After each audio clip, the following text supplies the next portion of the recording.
Meat. Should we be eating it or not?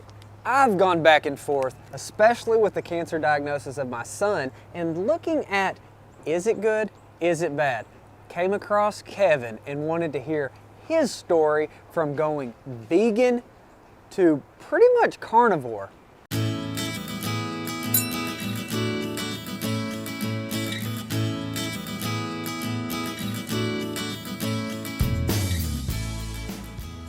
All right, Kevin, thank you so much for joining me. I came across your story on Instagram and was really interested to visit with you and hear more. As a Marine and originally from Trinidad, I thought that was another really cool angle. So, man, if you want to just kind of introduce yourself a little bit, I'd appreciate that.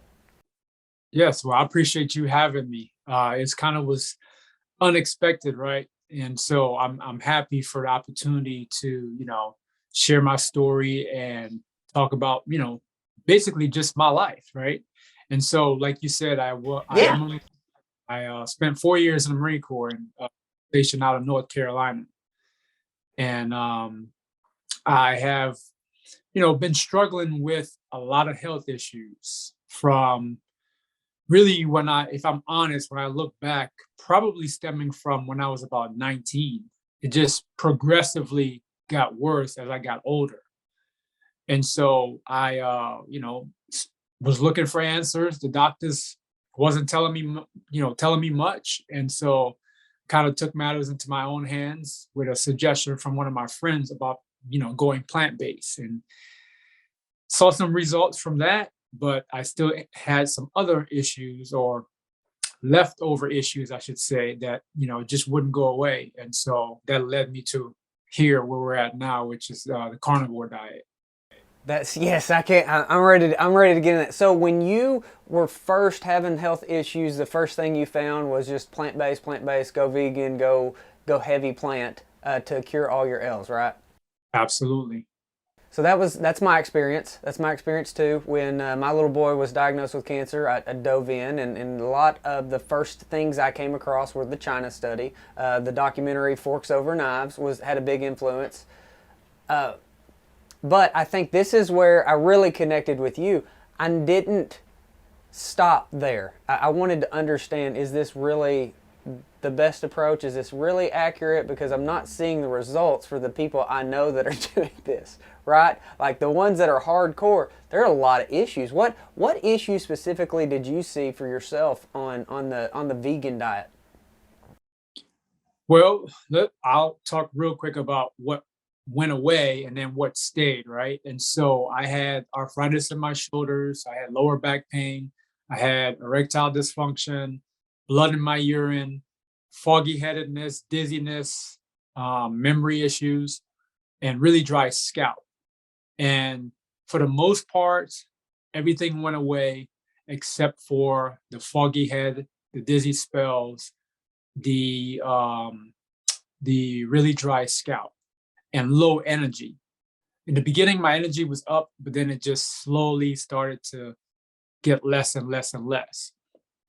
And so those were the predominant things that was left over. And I was having a hard time remembering and memorizing and holding on to things. I would forget a lot. But that's kind of what I was dealing with up to the carnivore diet. Okay, and so the carnivore diet, what got you, how you came across it was a really funny story. Do you care to share that with us? Yeah, see, you're laughing because you already know, right? So, yeah, I was asleep on it's a Saturday morning. I'm sleeping, and I kind of roll over, and my notifications, they're just like on my Instagram notifications, they're just like going off, just bing, bing, bing, bing, bing. So I'm like, what's going on? So I roll over, I grab my phone, and I see I have like 150 notifications. I'm like, what is happening? So I go to my phone, I open everything up, and I see all these comments on my notification. So at first I'm thinking, oh, one of my videos went viral because I didn't really read all the comments. It was just kind of like I saw it was just so much. And so as I began to read the comments, I'm like, wait a second, who the hell are these people? Like, what is going on? Like, they're talking crazy. They're like, you don't know what you're talking about. This is stupid. And I'm like, wait. So I'm trying to find the video, but I can't find it. But it's my video. And I'm like, what is happening? So to make a long story short, Dr. Sean Baker took one of my videos and remixed it. He either remixed it or he recorded it and put it on his site.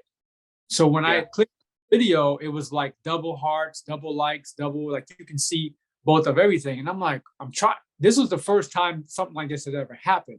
So I'm trying to figure out like what's really going on, and so once I figured it all out, because I had never heard of carnivore, this was literally my first encounter. So I'm like, these people are crazy. Like, what are they talking about? And so that's kind of how I stumbled across carnivore. And then a few people was like, hey, listen, can we send you some stuff? I'm like, block, delete, and then I'm not listening. No, I was rolling my eyes. I'm like, these people are crazy. And one person was able to get my attention, and she sent me some stuff, and we kind of dialogue back and forth. And I did a live yesterday with the person who actually, the video, this person named Janelle, she did a video about her vegan journey and how she ended up leaving after 6 years and started eating meat and stuff. And that was the one video that got my attention because she was dealing with some of the issues I was dealing with. So I'm like, wait a second. I'm only 2.5 years in. I'm like, if I keep going, she's talking about losing hair and all this stuff. I'm like, wait a second. So that's kind of what got my attention. So just kind of to recap that, Dr. Sean Baker is one of like the very early carnivore proponents out there. Wrote a book, I believe it was Carnivore Code was his. Very, very well known, huge social media following. So he put a post on there kind of saying where he disagreed with you, and his following, that's where all those notifications and stuff. But they, from what I understand, a lot worse than sincere was saying like, hey, here's some things that we experienced, and that's what got your attention.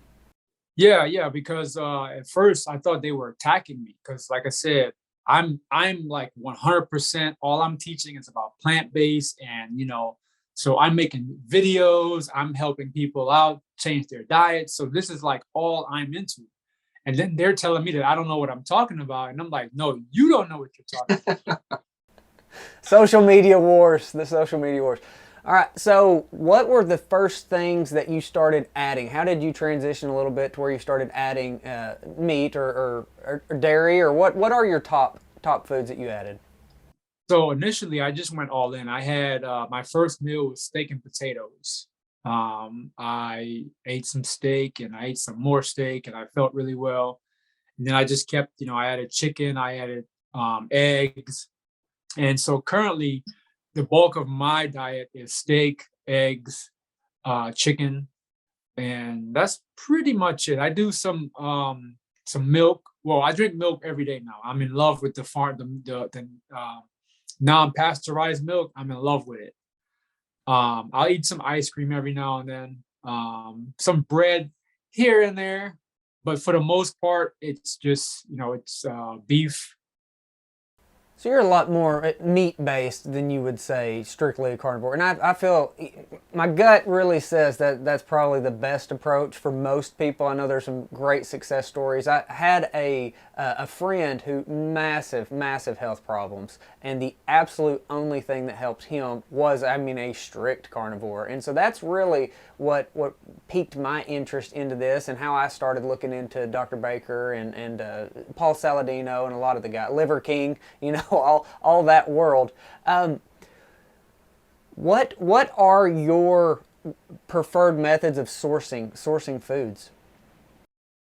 So I get my eggs, most of my beef, my milk, and butter from a local farm.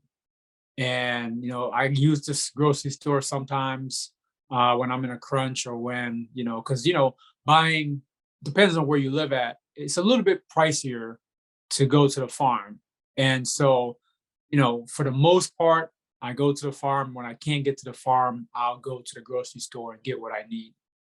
but I don't get any milk from the grocery store at all. Like, You can't get the good stuff from the grocery store. no.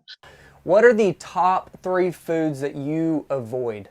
What are the just killers that we eat? I would say sodas, carbonated stuff, I don't even really want to say any names, but all the different sodas or pop, or depends on where you live, right? Pop, soda, Yeah. pop.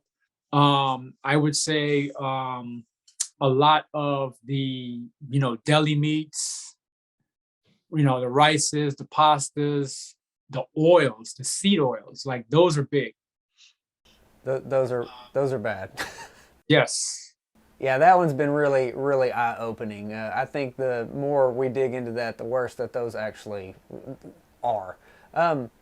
One thing, Kevin, the Arkansas is known as one of the most unhealthy states in the country. We're in the top 3 to 5 on both absolutely everything bad wise, and so that's part of our mission is how do we help create some awareness around things to do. How do we inevitably, I want to end cancer. I want cancer to disappear. That's my mission. But what what advice would you give to maybe parents or kids as they're growing up that they are just, we're bombarded with the plant-based message. What advice do you give to kids and parents? Well, I think education is big, right? Understanding, there's two types of education. There's the one that you think is right, and then there's the one that's actually right. And a lot of times, if we look something up or we research something, we'll research or we'll type in or ask a question based on our level of understanding, and you'll find whatever you're looking for. But I think that we need to understand that the foods that we consume should be nutrient dense foods.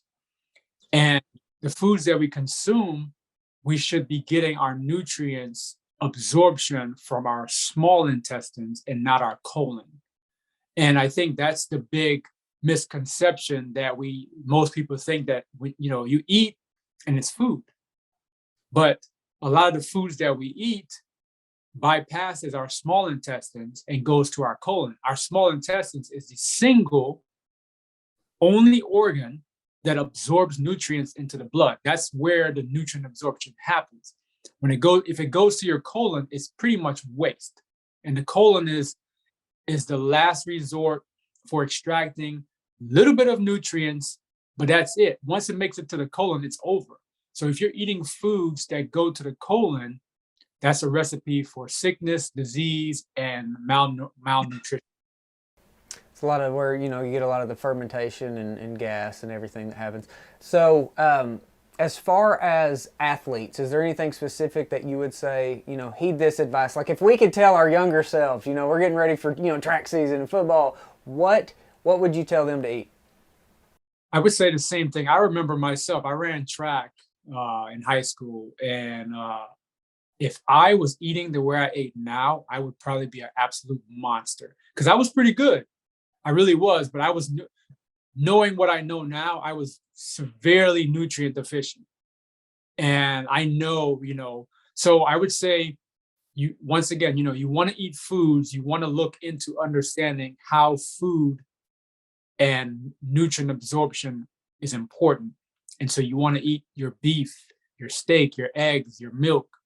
You want to stay away from foods that cannot be broken down and digested by the small intestines.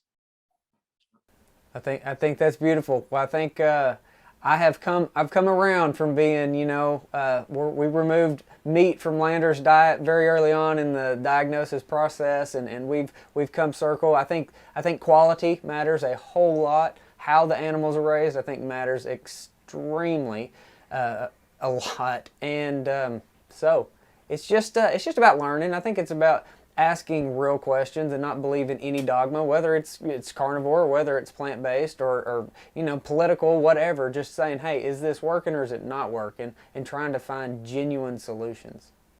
Absolutely. Well, Kevin, man, thank you so much. I cannot wait to visit with you again. I know we'll be going back and forth and look at this, check this out, and thank you. Where can somebody find more about you and learn more about your methods? So you can go to my website, kevinthevisionary.com. I just wrote a book, and so I'm excited about that. Yes, it's on Amazon, and it's also available on my website. And I'm also creating a course to go along with the book. I love it. Kevin the Visionary, Instagram, you're very active on there, doing regular videos. I highly recommend checking that out. And buddy, thank you for the time. Thank you. I appreciate you. Have a good one.